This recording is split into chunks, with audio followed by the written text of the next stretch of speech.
If you look at current valuations of all the AI companies, built into that assumption is the following into their valuations, that they're either going to create $1 trillion in incremental revenue over the next 3 to 4 years, or they're going to help companies cut $1 trillion in costs that will flow to the bottom line.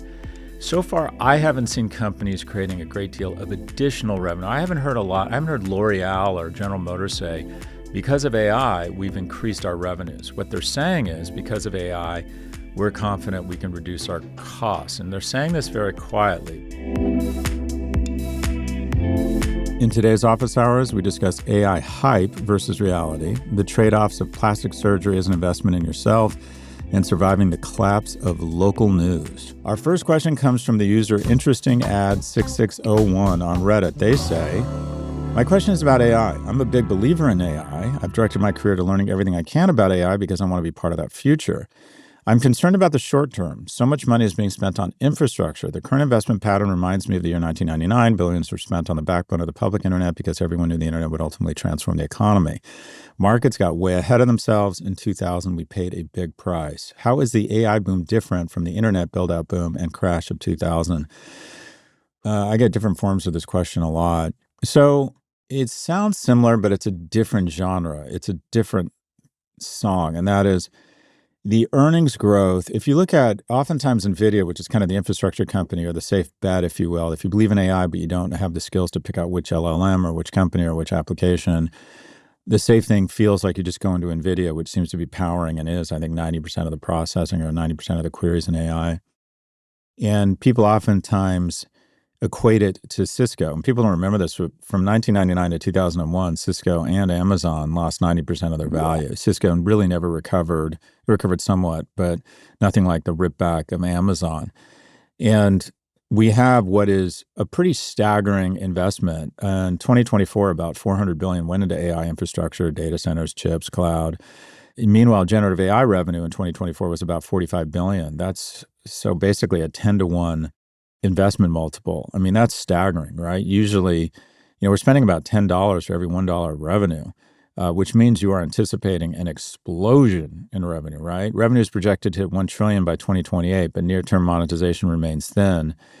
U.S. CapEx now equals 6% of GDP. That's greater than the internet CapEx at the 2000 peak. And NVIDIA alone posted $27 billion in revenue last quarter, up 120% this year. That one firm dwarfs all of 1999 dot-com leaders. And that's the difference. In 2000, the valuation or the PE ratio in the NASDAQ was around 80, and the top names in the NASDAQ today trade around 32. So that's still elevated, but it's much more grounded. Is this a bubble? It may be, but the pop here will be a boom, not a sonic boom, because these companies' earnings are pretty dramatic. Having said that, if I were to guess how an economic global recession, if someone were to say in 18 months, we are in not only a U.S. recession, we're in a global recession, and said, try to guess what was the string that people pulled on that started kind of the run for the exits. If you look at current valuations of all the AI companies, built into that assumption is the following into their valuations, that they're either going to create $1 trillion in incremental revenue over the next 3 to 4 years, or they're going to help companies cut $1 trillion in costs that will flow to the bottom line. So far, I haven't seen companies creating a great deal of additional revenue. I haven't heard L'Oreal or General Motors say, because of AI, we've increased our revenues. What they're saying is, because of AI, we're confident we can reduce our costs. And they're saying this very quietly. So I think the majority, if not all of that, $1 trillion, if it happens, is going to come from cost savings. Now, what does that mean? If you think about America, 150 million people work. Let's say a half of industry is somewhat immune from the impact of AI on employment, like, chiropractors, massage therapists, pipe fitters, construction. They are somewhat immune. If you go into a restaurant, whatever it might be, they're somewhat immune from AI. So let's assume half of industry probably is going to incur a devastating loss in labor or employment due to AI cost efficiencies. That leaves half the employment base, or around 75 million jobs. Let's generously say $80,000 or $100,000, including load cost per job. To save $1 trillion, that means you need a destruction, if you will, of about 10 million lawyers, consultants, bankers, et cetera, all the people who are vulnerable to AI. Okay, what does that mean? If that comes from an employment base of 75 million, you're talking about a 14 or 15% destruction in employment. And while that may not sound devastating, a 14 to 15% destruction in employment over 3 years in any industry is basically Armageddon. That means no one is getting hired. No, 1 in 7 people are getting fired. That would be really serious for the labor markets. Or those valuations got to come down by half, at least. And that is the total valuations of AI got to come down by half. But we're going to see one of two things happen, in my view, either a fairly serious destruction in human capital, employment across certain industries, or these companies come down, and that will put pressure on not only the NASDAQ and the S&P, but the U.S. economy and the global economy. But then again, I could be wrong. Thanks for the question. Support for the show comes from Indeed. So you just realized your business needed to hire someone yesterday, probably because you've been so overworked you didn't even have time to take a step back and realize how underwater you are. But how do you get out of it? Why not try Indeed? With millions of job seekers and powerful tools that help you post, screen, and interview all in one place, Indeed makes hiring faster, easier, and smarter. Indeed's sponsored jobs help you stand out and find top talent fast. How fast is Indeed? In the minute we've been speaking to you, 23 hires were made on Indeed, according to Indeed data worldwide. And with Indeed sponsored jobs, there are no monthly subscriptions, no long-term contracts, and you only pay for results. Join the 3.5 million employers worldwide that use Indeed to hire great talent fast. There's no need to wait any longer. Speed up your hiring right now with Indeed. And listeners of this show will get a $75 sponsored job credit to get your jobs more visibility at Indeed.com/Prof G. Just go to Indeed.com/Prof G right now and support our show by saying you heard about Indeed on this podcast. Indeed.com/Prof G. Terms and conditions apply. Hiring? Indeed is all you need. Question number 2 also comes from Reddit. LooseAd3529 asks, "Hey Scott, I'm a 20-year-old male beginning my professional career. I'm considering spending a large portion of my savings and investments on plastic surgery to correct a very noticeable facial feature. I believe it could significantly boost my confidence and improve my appeal personally, professionally, and romantically, but the realist part of me worries I'm being superficial or insecure for doing this. Is spending money to change your appearance foolish, or is it just a modern form of self-care and personal investment?" This is a tough one because I think Instagram has led to a level of body dysmorphia that is really unhealthy. And that is, I meet people and they'll say, "I'm thinking about getting my nose done." And I'm like, "Your nose is perfect." Or I'm thinking about getting, a chin implant. And I look at them and I'm like, and what's interesting is this really impacts mostly the most beautiful people. And that is they become obsessed with perfection and start doing procedures that are a little, in my opinion, the bar is too low for when people get procedures, especially young people getting Botox. I'm like, trust me, folks, that stuff is coming. Wait as long as you can. I get a pico laser. I get Botox when I'm in New York. So I'm not immune from this vanity. I make the argument that, I don't know, I'm on TV a lot, so I can't look like the fucking Bride of Frankenstein. It's not easy being a 4 on a scale of 1 to 10. It's not easy just looking mediocre. Anyways, I have a lot of stuff done, so I'm not one to talk, but a couple things. One, without seeing it, I just can't tell. If you have, a fairly awkward, weird nose or something that could be corrected and substantially improve your physical presence and your confidence, I say do it. I think people should do whatever makes them feel good about themselves while having some third parties validate that, in fact, it is something that other people notice, or whether they're just channeling their insecurities through some sort of weird body dysmorphia and overdoing it. 2, I would not spend money on elective surgery that is going to be debt. I think you have to save this money. I think you have to be willing to pay for it. I would do some shopping around. It's like any other market.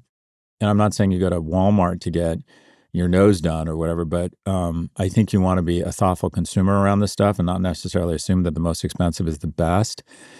But also, I would talk to some people. I would talk to some people you trust and say, all right, be honest with them. Are you going to spend your savings for the last 10 years to get corrective surgery on your ears that, quite frankly, other people don't really notice? This is a very personal decision. And what I have found with decisions like this is it's very difficult when it comes to your looks to read the label from inside of the bottle. So this is what we're going to do. We're going to find some people we trust and can be honest with us and say, I'm thinking about having this done. This is my financial situation. Do you think it's worth the money? Because there are probably certain things here. If if you have severe scarring, and a surgeon can really help that, then I would say, yeah, that's going to make you feel much better about yourself. But if it's going from being, on a scale of 1 to 10, from a 6 to a 6.25, and it's a lot of money, I would say, okay, work out and just figure out other ways to make yourself feel confident. I don't think there's anything wrong with surgery. I think people should do things to make them feel better about themselves. But I think this is the kind of thing where you need several third-party opinions here. And oftentimes when I don't like the way I look, I'm looking for a quick fix that will make my life better, not recognizing it's not the fact that my nose goes off to the right. I got kicked in the face playing soccer when I was in high school, and you can probably tell my nose goes to the right. And then it happened to me again boxing. And I've thought about fixing that. And I found that whenever I really get serious about fixing my nose, it's quite frankly because I don't like my life. And I'm thinking that fixing my nose is going to make my life better. No, it'll make my nose maybe a little bit better. But at the end of the day, I've decided it's just not worth the money. And more than that, it's not worth the cost in terms of downtime. And at this point, I'm just going to start leaning into the ugly. That's kind of a good feeling. I'm just going to lean into the ugly.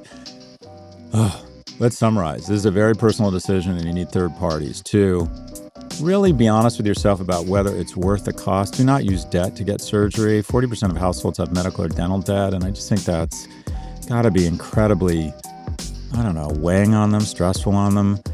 And, figure out if it's really worth. If you got a shit ton of money and it bothers you, yeah, why not? But you probably don't have a shit ton of money, so you need to do the cost-benefit trade-off here. I apologize I can't be more help, but I'm just loath to tell someone to get surgery or not to get surgery without knowing some more nuance around this question. You need a kitchen cabinet here that'll be honest with you, and some doctors to give you a sense of whether it's worth it given your current financial situation. Appreciate the question. Support for the show comes from LinkedIn. We say this all the time on our show, but it bears repeating. Running a small business isn't just a full-time job. It's about a dozen full-time jobs that you rarely, if ever, get to clock out of, at least until you get to the point where you can start hiring the dream team. And if you've made it that far, you already know there's no time to mess around. That's where LinkedIn Jobs comes in. LinkedIn makes it easy to post your job for free, share with your network, and get qualified candidates that you can manage all in one place. And LinkedIn's new AI feature can even help you write job descriptions and then quickly get it in front of the right people with deep candidate insights. And if you decide you want to go to the extra mile to find the perfect candidate, LinkedIn says that promoted jobs get 3 times the number of qualified applicants. It's all these little things that let you find help fast without compromising on quality, which add up to you finally having extra time in the day for, relaxing.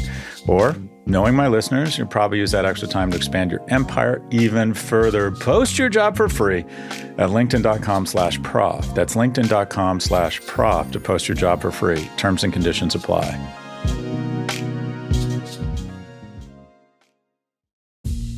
Support for the show comes from Basecamp. Basecamp is a project management platform that strikes the perfect balance between straightforward simplicity and powerful capacity. That means you and your team get the processes you need and nothing you don't. Basecamp keeps everything in one place, from communications to shared to-do lists to deadlines to client assets. It's all there, easy to access from one page, one single source of truth. The goal is to keep everything in Basecamp, but if you still need to integrate with other platforms, including Google, Figma, Dropbox, Airtable, and more, Basecamp can do that too. If you're tired of having information scattered across multiple apps, if your subscription fees are adding up just to get the basics done, if your projects are easy to start but hard to finish, it might be time for Basecamp. Still not convinced? You can join free live access classes to get your questions answered, or reach out to Basecamp's support team 24/7. Wherever you are, Basecamp is ready for you. Sign up for a free account at basecamp.com/Prof G. That's basecamp.com/Prof G to sign up for free. Get somewhere with Basecamp. Welcome back. On to our final question. Hi, Scott. I'm a local news anchor, and I was recently listening to your Pivot podcast where you spoke about the Steve Colbert Show being canceled, the fact that they have 200 employees and your podcast had 15 and you were making more money. It made me think a lot about the news industry, particularly local news. My company in particular is buying a lot of stations, assuming the FCC allows it. And so, as somebody who is trying to survive in this changing landscape, I'm wondering what advice you have. One idea I have is to start a podcast. I cover health stories, but I want to know like exactly what I should be doing to make it. I love my job as a journalist. I want to continue. I just want to also make a living. So I think you're being smart to think about this because the market is bigger than any individual performance. What do I mean by that? You could be the greatest TV journalist or local TV journalist in, Lubbock or Austin or Sacramento, and still it's going to be a really difficult way to make a living the next 10 or 20 years because local news now is basically where old people get their weather. And the thing that was keeping local news alive was the Local News Employment Act was politics. And because of Citizens United, where they decided the money was speech, so much money has gone into campaigns. And they thought, okay, who votes? Old people. Old people still watch local news. So the Hearst family and some other people went around buying up local news stations in swing states, knowing that every 24 months, there'd be this tidal wave, this tsunami of advertising the local news where they would reach voters. And then came Trump. And this is where, quite frankly, local news stations and people such as yourself are fucked. And that is Trump didn't go newsy. He didn't go on local news stations, much less Fox, MSNBC, or CNN. He went on podcasts. And I think you're about to see an enormous transition or reallocation of spending out of broadcast news, cable news, into podcasts and direct response vehicles, the traditional guys, Meta and Alphabet. And we're already seeing it. So what do you do? Quite frankly, I just think you're thinking the right way.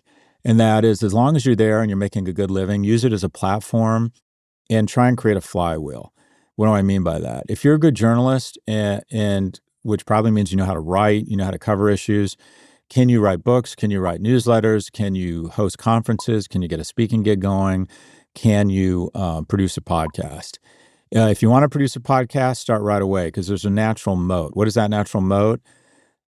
This could be the worst podcast in the world today, and 160,000 people are going to listen to it because the dirty secret of podcasting is the RSS feed. The Prof G RSS feed means that anything we put into our RSS feed gets downloaded to 250,000 iPhones that moment. And the dirty secret number 2 is that advertisers consider that a listen. So Joe Rogan, who's been doing this for 14 years, has this huge built-in moat because millions, probably 20 million people every time he puts out anything, get it downloaded onto their phone, and advertisers go, that's 20 million listens. So I think this is one of those things where you go ready, fire, aim. It is a very difficult business. Now, if you in fact break in to the top 2, 3, 500, it's an amazing business because the means of production is really inexpensive. What do I mean by that? Your local news station, as little as they're paying you, costs a lot of money because it's probably union. They have cameras, they have office space, they have a van with a satellite link up. They have some older dude they have to pay a lot of money to, although that's going to change. They have producers behind the camera. I mean, it's just that shit, the means of production is expensive. The ultimate example, Stephen Colbert going from 200 people to probably 8 when he goes to a podcast, going from 60 million in revenue to 20 million. He'll still make 10 million a year, but the 192 people that don't make it onto the podcast arc from his show are going to be getting their real estate license. So this is what you want to be thinking about. If you're really committed to journalism, you got to build a flywheel. Is it newsletters? Is it speaking gigs? Is it a book? Is it a podcast? In sum, I'm not here with a message of hope, but you're thinking the right way. And I'd be thinking, should I be writing a book? Should I be writing a news column? Should I be trying to figure out a really interesting rap on a certain angle and get gigs hosting and speaking at conferences? Should I be thinking about a podcast? But you're smart to be thinking this is one part of the flywheel, but it's not going to sustain a growth career. It is, you would much rather be good in an industry that's growing, which is podcasting. Books are actually holding their own. Events are growing. Than great in an industry that is melting, which is the industry you're in right now. I apologize I'm not more optimistic. What I will say is that you're thinking the right way. Appreciate the question and best of luck to you. That's all for this episode. If you'd like to submit a question, please email a voice recording to officehours@profgmedia.com. That's officehours@profgmedia.com. Or if you prefer to ask on Reddit, just post your question on the Scott Galloway subreddit, and we just might feature it in an upcoming episode. This episode was produced by Jennifer Sanchez. Our assistant producer is Laura Jenner. Drew Burrows is our technical director. Thank you for listening to the Prof G Pod from Prof G Media.